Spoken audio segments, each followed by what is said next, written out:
According to the book that went viral this week, we have lost our ability to focus. If that's true, I would also argue that we have lost our ability to think critically about information we come across on the internet and information we read in books. Just because it's in a book, y'all, it doesn't mean it's true. This past week, I saw an incredibly well done TikTok, like super high production value, and it was breaking down, summarizing some of like the hot stats from the book, Stolen Focus, Why You Can't Pay Attention and How to Think Deeply Again. This book was published back in 2022, but apparently is going viral now. It's a New York Times bestseller that its website describes as beautifully researched. It's written by Johann Hari, who has written other New York Times bestsellers, and it has endorsements from Hillary Clinton, Ariana Huffington, Adam Grant, The Wall Street Journal, and apparently like a gaggle of TikTok influencers. Like the book is hot, y'all. And I can see why. The book is like chock full of headlines, right? Like, oh my gosh, there are just so many like juicy bits in this book of things that like, if you said it, people would feel like shocked or angry or like, yes, that's exactly how I feel. I know this must be true. And yet for me, anytime I hear a sweeping claim like teenagers can only focus on one task for 65 seconds, my eyebrows are raised. It's a big, sweeping, general conclusion. I'll say when I hear something like that, I think, unlikely to be true. Because like, I'm just going to level with you. Research is usually like very cautiously worded and like heavily contextualized, right? Like it's interesting, but it's not necessarily exciting. Like a factually reported research finding does not make for good clickbait unless you're getting it wrong. So I hear this thing about teenagers and then this other stat about how when you get interrupted, it takes you 23 minutes to refocus and like all these others. And I'm like, okay. I got to look into this book. And I'm thinking like, oh my gosh, like is the author a researcher? Did he do a big study? Did he do like a meta-analysis looking at everyone else's like research in the area? And like, oh my gosh, like are these stats real? How did they come up with them? So as I always do, I start by just like Googling the stats. And you want to know what comes up again and again and again and again? The book. Not a peer-reviewed research article, not a report about teenagers' attention spans. Like the book Stolen Focus just keeps coming up again and again and again. This annoys me because I can't debunk a stat if I can't find it. And I can't find it cited anywhere other than in this dang book. And so in my commitment to the truth, I did something that I very rarely do. I bought the book. They didn't come up as like major findings in Google Scholar. The Google preview didn't say these parts of the book. Like I couldn't find out whether these things were true or not unless I bought the book. So I did it. I did it for you all. I bought the book. I'm like, okay, easy peasy. I got the Kindle version of the book now. I'm like straight at the source. Like I'm just going to dive in. I'm going to like look up where these things came from. Like done.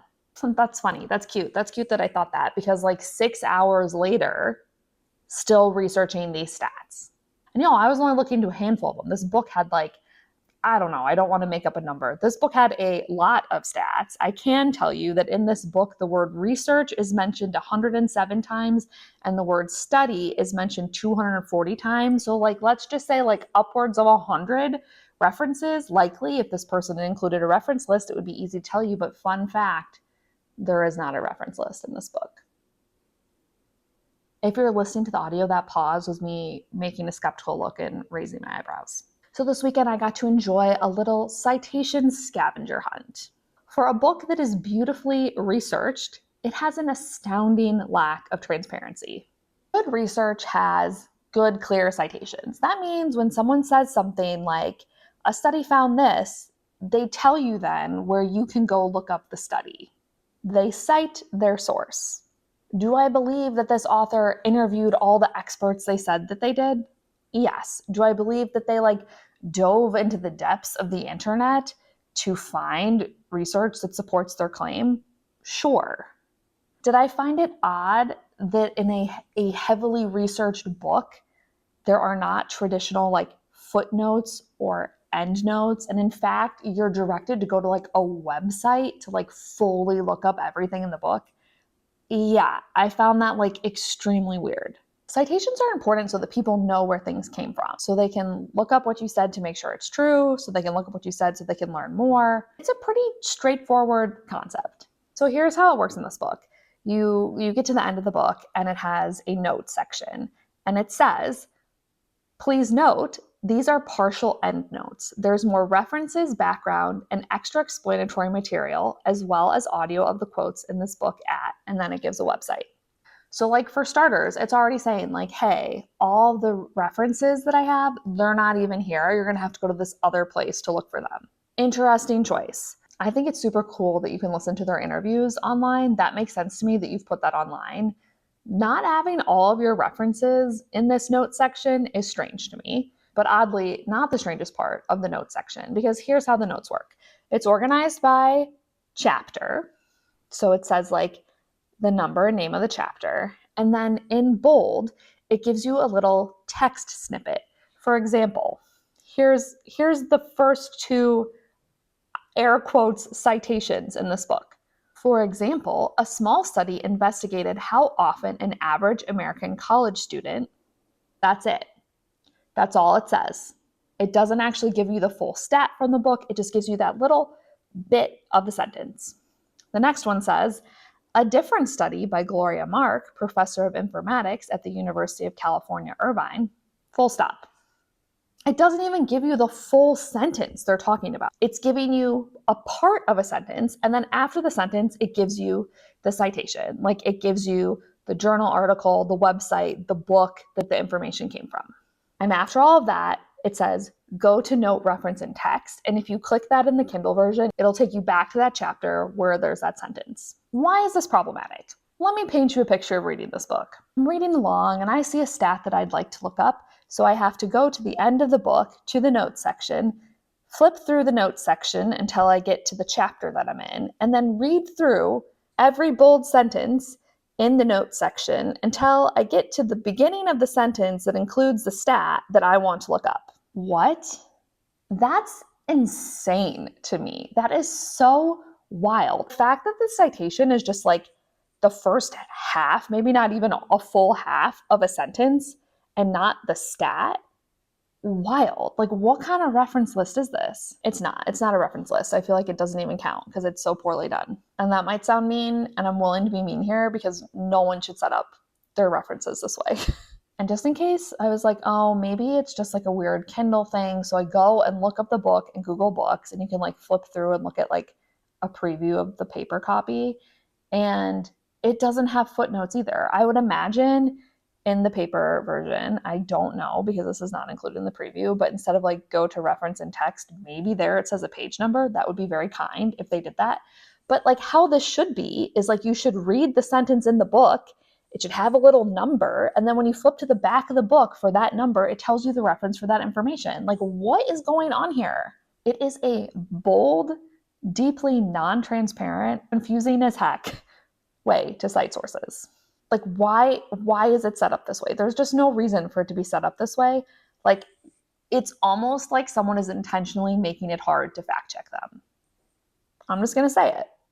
That like a publisher approved this. Wild. What's even more disappointing is that like you do all this work and you find the sources and a lot of them aren't peer-reviewed research. So you're seeing things cited like blogs, news articles, magazine articles, even other books. So this is frustrating me because practically what this means is like the author is citing research or a study and then being like, oh, here's where you can find information about this study. But the source provided is actually just another book that talks about the study, not the study itself. My dissertation chair would have lost it if I had done that. Like, just cite Wikipedia at this point. Just cite Wikipedia. I found it on Wikipedia. Like, I don't understand what kind of treasure hunt we are going on here, but it is just wild. It's wild. That's the only words I have. Is this a fun information scavenger hunt we have set up?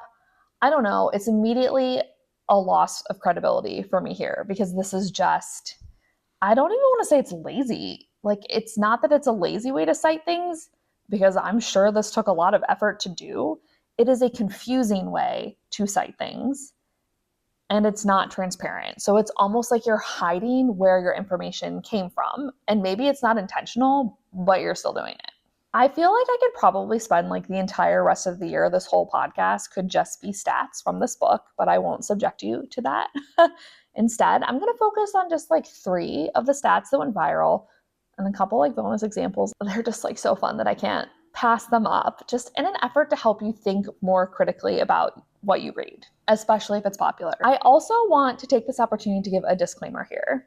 This episode makes me nervous because the author has a corrections page on the book website, and it reads a little like defensive to me, particularly against claims that people have made that they are misrepresenting research, which is kind of like what I'm saying in this episode. So obviously I'm not the only one who's thought it, but they seem a little defensive about it. And so what I will say is that in my humble opinion, it seems that their intention is to pick a study that is representative of like a larger body of work or like a finding from the interviews that they conducted, and just cite that one, but be like, oh, but it actually speaks to all this other information. And to that, I say, no, that's not how it works. If you want to write a book on experts' opinions, say that you're writing a book on experts' opinions. If you are doing a beautifully researched book and including specific studies, give the full context of those studies. If they truly do represent a larger body of work, I would expect to see 10 plus studies also linked in there to demonstrate the larger body of work that this one thing you have cherry picked is representing. I don't have money writing on this, y'all. Like, I saw the stats, I saw the viral claim, I saw everyone talking about this book. I think misinformation is a major issue in society, and this is a great example. So I took way too many hours and I dove into it. And you know what? You can decide for yourself if you want to read the book, and more importantly, if you trust it. So without further ado, here is just a sampling of the misinformation from this New York Times bestseller. Stat number 1. When you get interrupted, it takes you 23 minutes to get back to the same state of focus. So in the text for this one, it says, a study by Professor Michael Posner at the University of Oregon found that if you're focusing on something and you get interrupted, on average, it will take 23 minutes for you to get back to the same state of focus. If you go through the weird reference check system that I just explained to you, you might think it's going to refer you to a study by the aforementioned Michael Posner, but it doesn't. Instead, it references a paper by Gloria Mark and her colleagues. It's a conference paper, so like it's a paper that you write and you present at a professional academic conference. In this case, it was presented in 2015 at the Conference on Computer-Supported Cooperative Work. So you go to that paper that's allegedly the source of this 23 minutes. So here's the good news. If you read through that paper, you do see reference to this 23 minutes claim. The bad news is you'll see reference to it and then see that they're actually citing another piece of work for it, which means it's another scavenger hunt, y'all. But this is an academic paper, so it has footnotes, and if you go to the footnotes, you can see the article that they say the 23 minutes came from. It's called No Task Left Behind, Examining the Nature of Fragmented Work. And this was another conference paper. So 23 minutes isn't actually mentioned in this paper, and it could be that it was part of the findings for the study, but it didn't make it in the publication, but it's kind of weird to cite that paper then. I'm not exactly sure what was going on. It's possible that they just made a mistake, because in this paper, they talk about it taking 25 minutes and 26 seconds. But that's not really what I'm taking issue with here, like 23 minutes, almost 26 minutes, whatever. The issue is the context of this stat. So what was this study?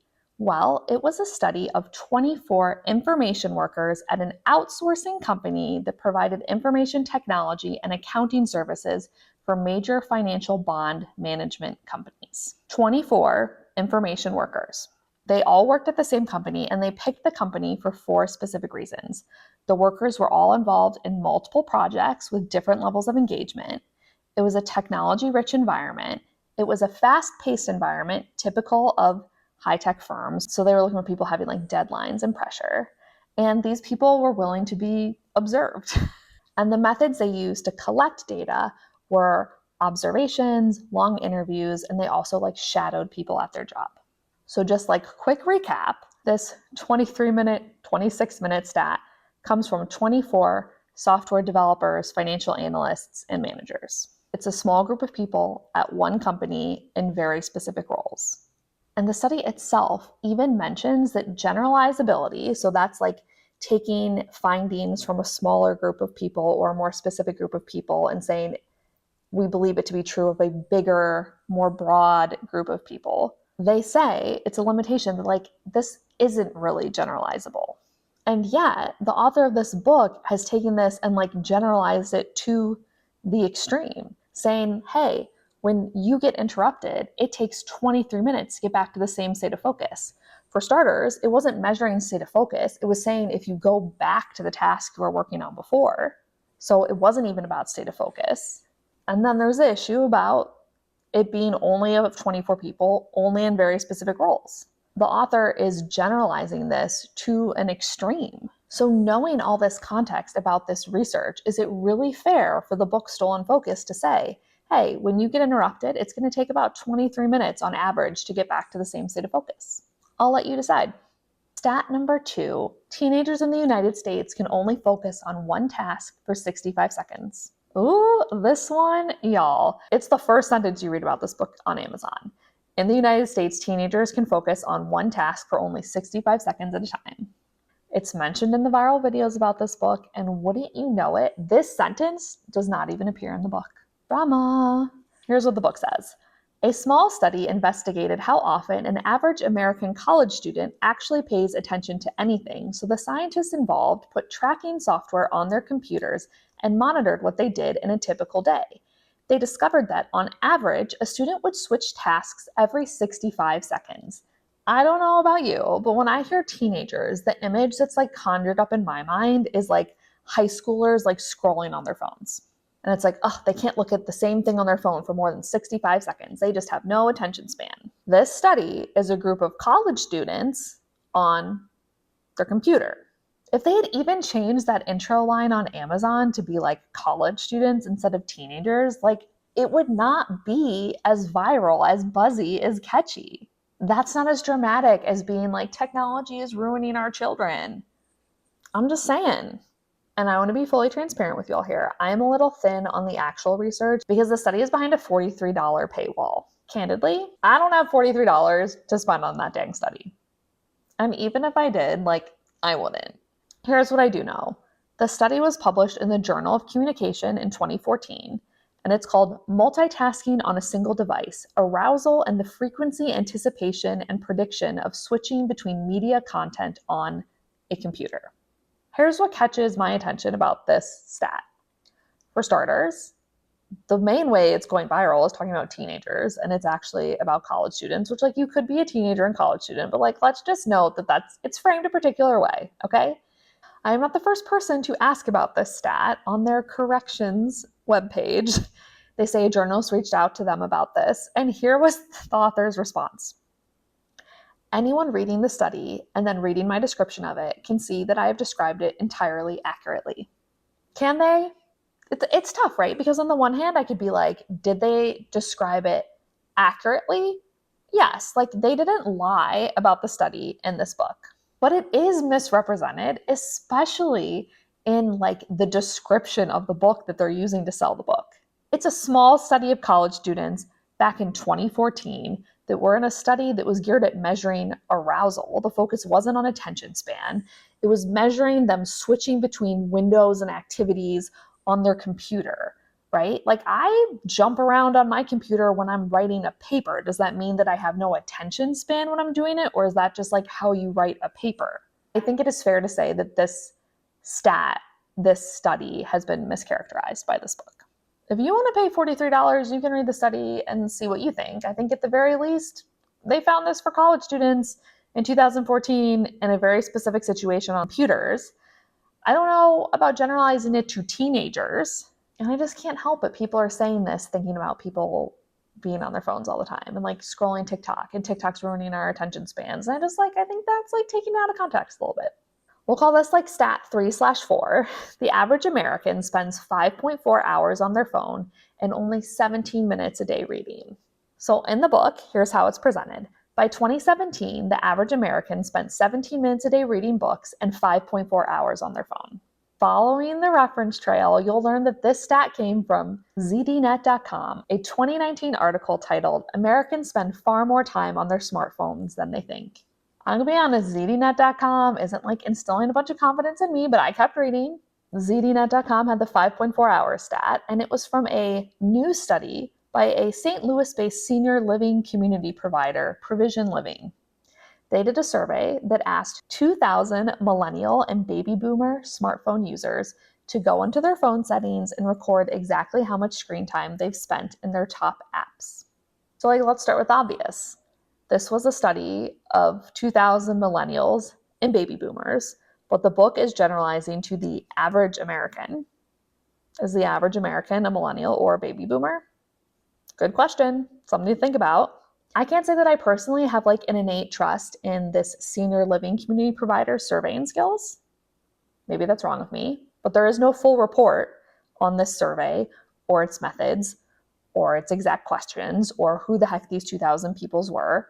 I don't love that. And I also just want to point out, this is a knowable number. You want to know who knows how much screen time we have? Apple knows. Google knows, right? This is a knowable, this all exists in a database somewhere. There could be actually a very rigorous study of screen time. The second part of the stat is that we're only spending a mere 17 minutes a day on reading. And my immediate thought is, if I'm reading, it's probably on my phone. Are they counting that? Is that my screen time? Is that my reading time? Is it both? Are they counting reading for work or for school or for pleasure, for leisurely reading? There are so many variables. And if you dive into the stat, which I'm going to shout out myself, y'all, it took some cat-like reflexes because I didn't want to pay for a Washington Post subscription to read the article. Do you see a trend where information is locked up and only available to people with some coin?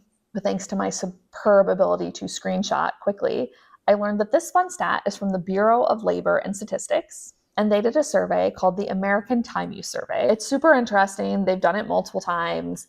And the important part here is just the context, right? So the number of minutes varies by age. And they also have people report on different types of reading. So you could be reading for personal interest. You could be reading to children. So there's just different ways you could be reading. So this only spending 17 minutes a day reading kind of just takes something that's not necessarily untrue, but loses a lot of the specifics around it, doesn't account for the variation by age or by types of reading or necessarily including reading for work or for school. And again, just uses it to make a big, bold claim. Is it a lie? No. But is it the full context? No. Lastly, there are two what I'd call drive-by stats that are just too good for me to pass up. Here is the sentence. There's evidence that a broad range of important factors in our lives really are speeding up. People talk significantly faster now than they did in the 1950s, and in just 20 years, people have started to walk 10% faster in cities. These immediately caught my eye as just super interesting because I'm oh my gosh, do we really talk and walk faster now? Do you want to know what the evidence is? Because I really want to tell you. This is my favorite part. Speaking faster. Well, that was a study of Norwegian Parliament from last century. They looked at how many strokes per minute the stenographers used in 1945 compared to 1995. Yes, I did have to Google translate the article because it was written in Norwegian. One might argue that that's not necessarily a study of how fast someone talks, but how fast people could type in 1945 compared to 1995. Just some food for thought. Walking faster was cited as being in a book that was published in 1997, R. Levine's A Geography of Time, cited as this book in someone else's book. And then they also link to a blog. Again, just interesting. Just give us the original source. I don't think it's a thing of oh, but I have to give credit to everywhere I found it. It just is confusing. And so if you dig into this myriad of sources, you will find that Richard Weissman, a professor of psychology at the University of Hertfordshire, helped conduct this research on walking speed. And he used a 1994 study of pedestrian speed, which I cannot find, but we'll just trust. And he used that to compare with people now. This article was published in 2007, so that was a long time ago at this point, y'all. So here's what is available about the study. It's that they're timing how long it took 35 men and 35 women to walk along a 60-foot stretch of pavement. And it was between 11:30 a.m. and 2 p.m. on August 22nd, 2006. I just have a lot of questions. Again, I would think that in a New York Times bestseller, you would give a little bit more details, full context about this information, which leads me to the biggest question that I have in this episode, which is why do major books get away with this?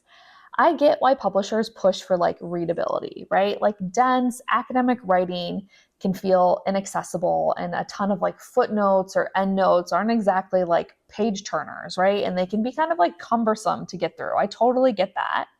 But readability should never come at the expense of accuracy. Readers trust bestsellers. They assume that the author has done their homework, and that's dangerous. Here's how I think this book should have been framed. I felt like I couldn't focus anymore, so I talked to experts in the field, and here's what I learned. That would be honest, right? Like you did all these interviews, maybe you applied rigorous qualitative methods to the analysis. I'm not sure. That would be a bonus. That would be great. Like that would be honest. That could be interesting, right? But like this weaving in of these stats and facts that are mischaracterized or overgeneralized, like to me, like it's misinformation. Like you're cherry picking stats to create this sense of like urgency and this is a big problem, and you're like failing to fully contextualize the research. If a study was just 20 college students, just say that. If the findings aren't generalizable, be transparent. And if disclosing that makes the claim you're making less compelling, maybe reflect on whether it's a claim you should be making in the first place. The book is really interesting. The premise of the book is interesting. It's an important topic. The author clearly did a lot of work, but they didn't earn my trust. And honestly, the more I dug in, the more I'm like wondering, is focus actually declining? Like, could it be that modern tasks require less attention? Once you learn where all this information is coming from, I just start to feel like someone is twisting things to make a specific argument, and that gives me pause. My clear takeaway from this book is that we need better fact checking and maybe this like collective acceptance that like research isn't always sexy. Like it's not supposed to be. You know what the biggest thing I've ever learned from research is like how much we don't know. Research often leads to more questions than answers, and that's just like the name of the game. And it's not to say that because research is so contextualized or specific or small groups that you can't learn anything, right? You just have to be careful about how you present it. Like don't suddenly be talking about the average American when you've only talked to a bunch of boomers and millennials. That doesn't make sense. That's not right. You could say, here's what's true for boomers and millennials. I would argue that it's true of the average American because, and then give some additional evidence. I think of it as like filling in gaps for people. Here's what we do know for sure. Here are the reasons why. Here's the evidence why I think because that's true, these other things might be true. That would be the like responsible way to go about presenting information. Can't fathom that an academic press would ever publish something like this because you just wouldn't publish without sources. You wouldn't publish without fact checking. This really just makes me wonder about so many of the like pop psychology, like flashy fun books that like I've read in the past and like internalized as true perhaps. And it just makes me think like, like, are they all also BS? That's extreme, right? But are they all also like overgeneralized, decontextualized to craft a particular narrative? You ever hear people say like, oh, you can find research to support anything? It's kind of true. The burden of fact checking shouldn't be on readers. It shouldn't be on TikTokers making videos of this book. Like it should be on the author or the publisher. And yet, here we are. If publishers won't demand higher standards and the media is going to continue to spread unchecked facts, then like we have to push back. Ask questions, demand sources, and most importantly, don't trust a number just because it feels right. This has been Is This Legit? With me, Dr. Kirsten Lee Hill. Remember, question everything, especially the science that makes it to your screens. And if you're reading a paper book, you know, the science that makes it there too.